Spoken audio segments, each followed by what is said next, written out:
Bonjour à toutes et à tous dans ce webinaire consacré au digital learning, la réponse aux enjeux et problématiques de la formation dans le retail.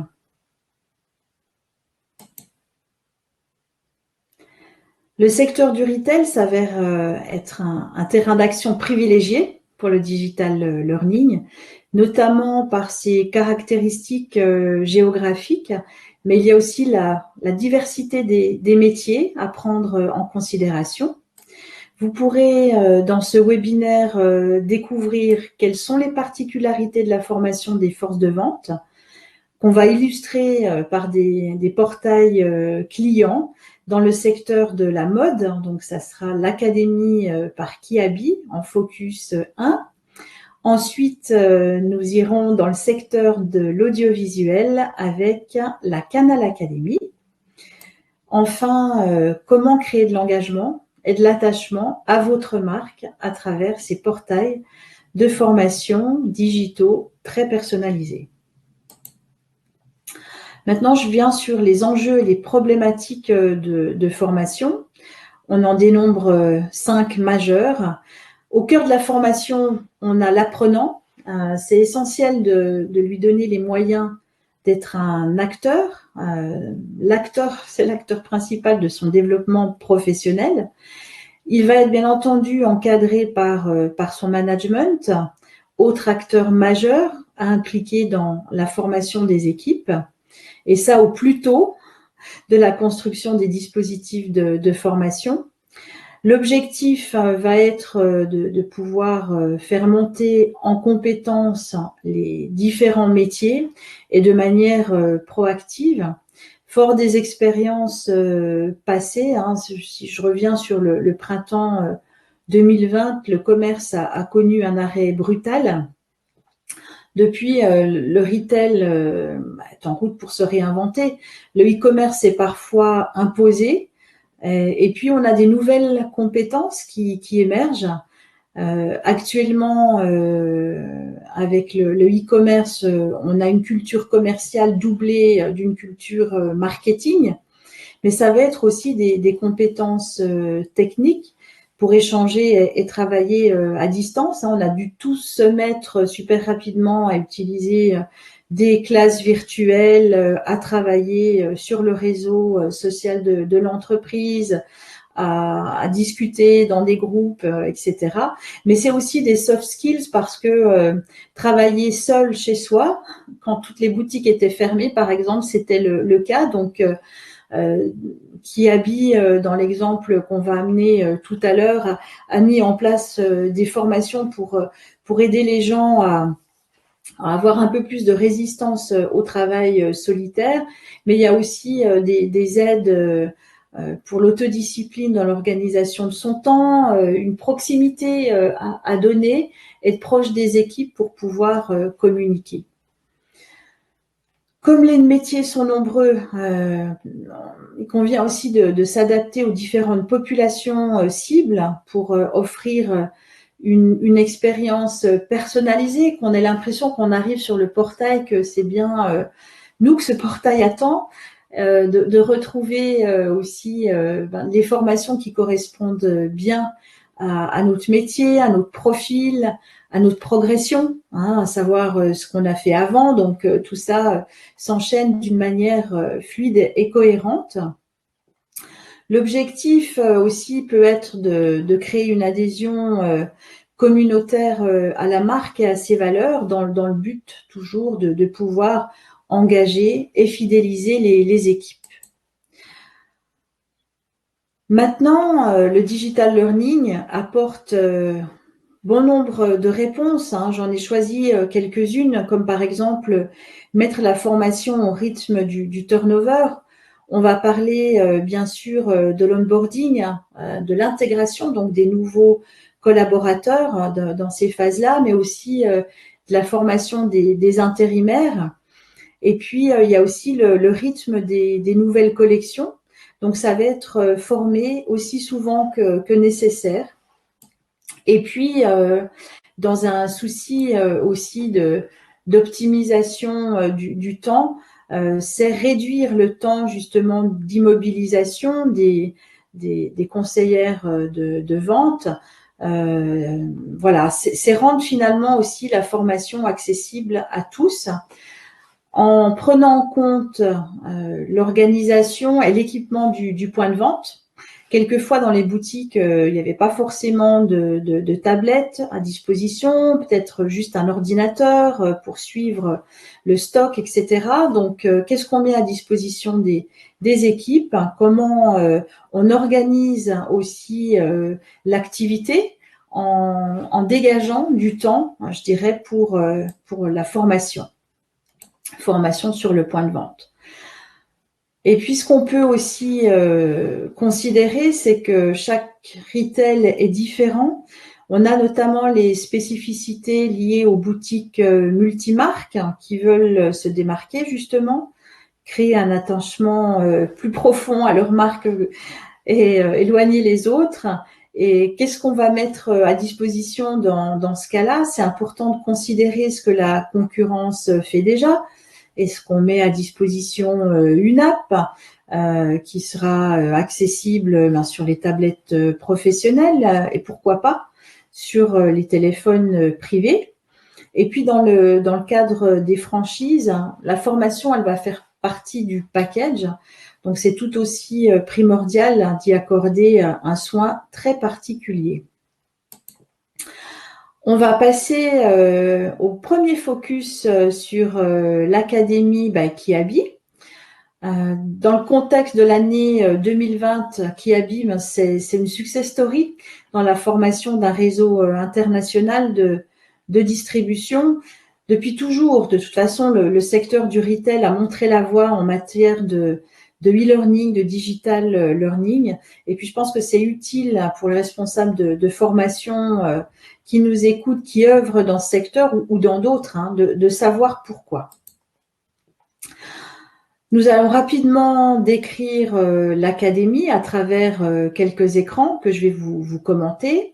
On commence ici par la page de login. Alors, il faut savoir que les Kiabeurs, comme on les appelle, ont accès soit directement à la plateforme via l'intranet, donc n'ont pas obligation de se réauthentifier, donc c'est transparent pour eux. Mais on a aussi un portail que je ne vous montrerai pas aujourd'hui, mais qui est un portail de pré-boarding, c'est-à-dire un portail qui va être accessible aux collaborateurs nouvellement recrutés et qui vont se connecter par le biais de l'Internet à ce portail pré-boarding de Kiabi qui va leur permettre d'appréhender la culture de Kiabi, mais aussi de pouvoir faire connaissance à distance avec l'équipe qu'elle va pouvoir rencontrer par la suite. Donc l'idée est d'optimiser le temps entre le moment du recrutement et puis la prise de poste et aussi de pouvoir garder, créer ce lien et le garder pour éviter que la personne parte vers de nouvelles aventures entre le moment où elle a signé et celui où elle devrait arriver dans la boutique. Voilà. On va commencer par la page d'accueil du portail avec les éléments les plus marquants dans cette page d'accueil. Bien visible, on a l'encart de communication. Ce sont des annonces qui rythment les temps forts de la formation, mais aussi ceux de l'entreprise où l'e-learning a sa carte à jouer. L'apprenant va pouvoir aussi accéder à son profil, le modifier s'il le souhaite, son calendrier des formations et bien entendu ses favoris pour retrouver facilement les formations sur lesquelles il veut arriver. On a aussi un petit radar de progression. Dans cet avancement sont visibles aussi bien les formations obligatoires que celles qui sont en auto-inscription.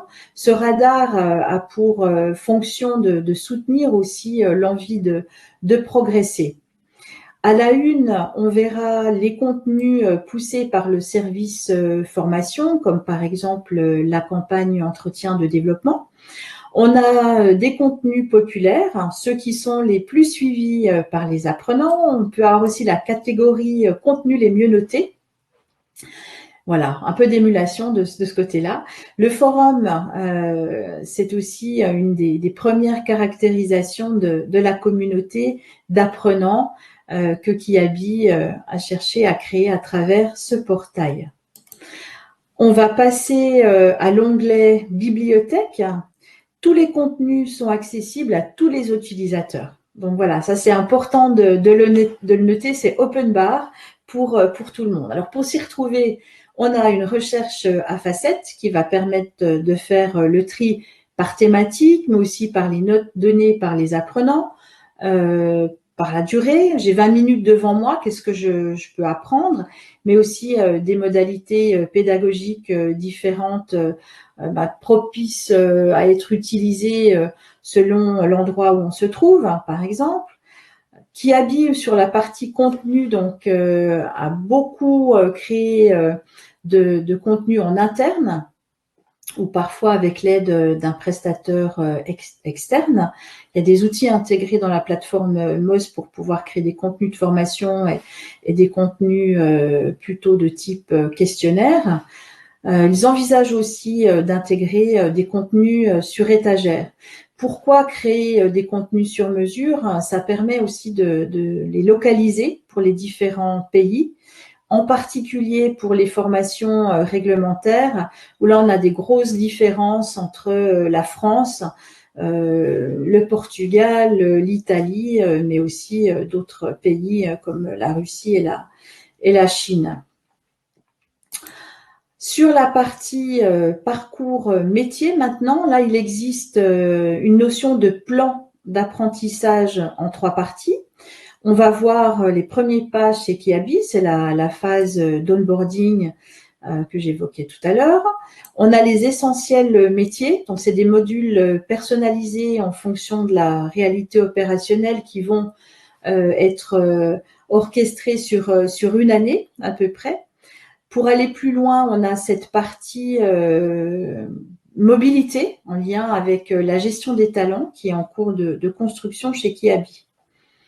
Et puis, la validation des formations, elle est réalisée de différentes manières.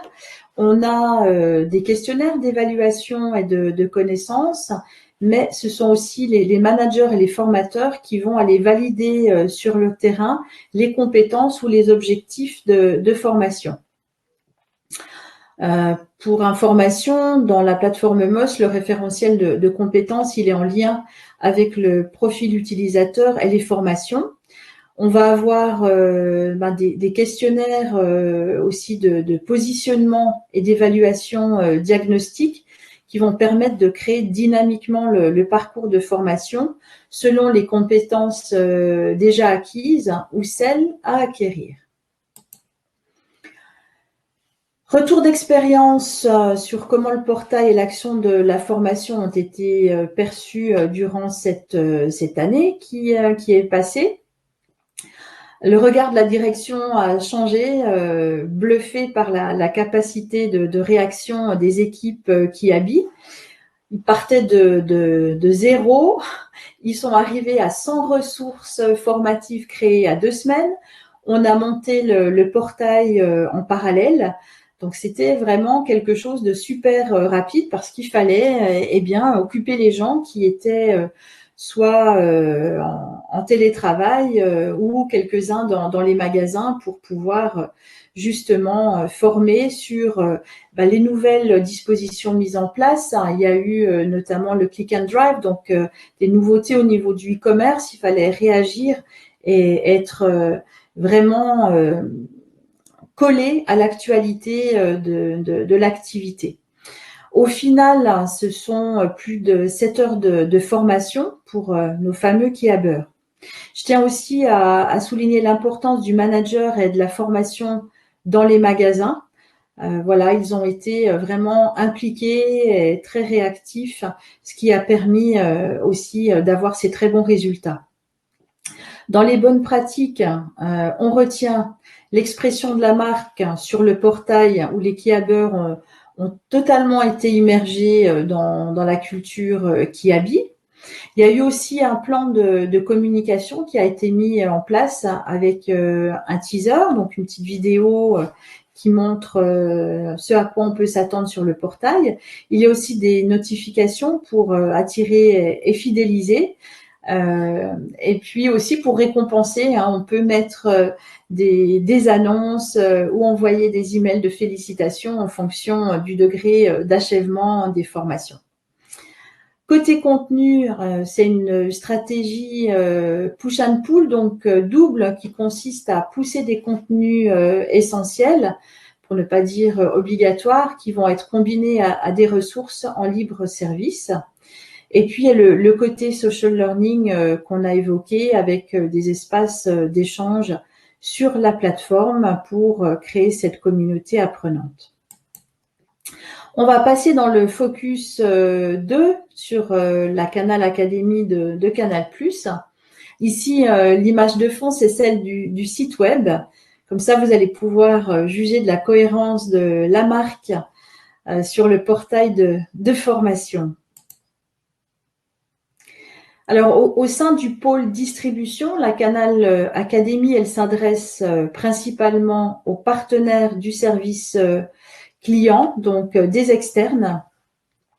Le portail, lui aussi, là, exprime totalement la marque avec des visuels et des annonces qui suivent l'actualité du groupe Canal. Comme vous avez pu le voir, on retrouve des visuels qui étaient sur le site web. L'expérience utilisateur, elle est immersive, fluide, elle se veut aussi très, très gamifiée. Alors, les règles du jeu, elles comportent notamment des badges, hein, des éléments de reconnaissance aussi liés à l'activité sur la plateforme et à la progression dans l'apprentissage. Ils vont être obtenus aussi selon l'assiduité, à la fin d'une formation présentielle, puis aussi lors de l'achèvement d'un cursus digital. Un cursus digital, il va se composer aussi bien de formations e-learning que de formations présentielles quand c'est possible. Il peut y avoir aussi des coachings, voilà, donc et des ressources aussi agrégées dans ces cursus. Les apprenants, ils vont aussi gagner des points en se formant régulièrement, donc en accédant à ces ressources et les cursus en accès libre, mais aussi en répondant à des quiz. On le voit en bas à droite dans les rectangles rouges. Il y a d'ailleurs une émulation avec les quiz en mode duel dans lesquels la recherche à facettes va permettre de faciliter le choix du contenu, mais aussi de l'adversaire. Et puis là, les aspects sociaux sont adressés par les outils de communication. Alors, il y a une messagerie interne, essentiellement, les forums, les notes et puis les appréciations sur les ressources formatives. Et là, le classement des apprenants, il n'est pas du tout nominatif. Il va mettre en avant les top partenaires. Donc là, on prend en compte la direction aussi d'appartenance et le pays de rattachement pour que l'utilisateur il ait la visibilité sur un classement d'équipe qu'il connaît. Et puis, nous sommes très heureux des récompenses obtenues par ce portail à 2 occasions.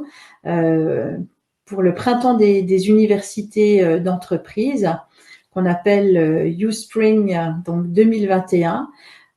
Canal Academy a été le gagnant de 2 catégories, Digital Learning et Formation Sales and Retail.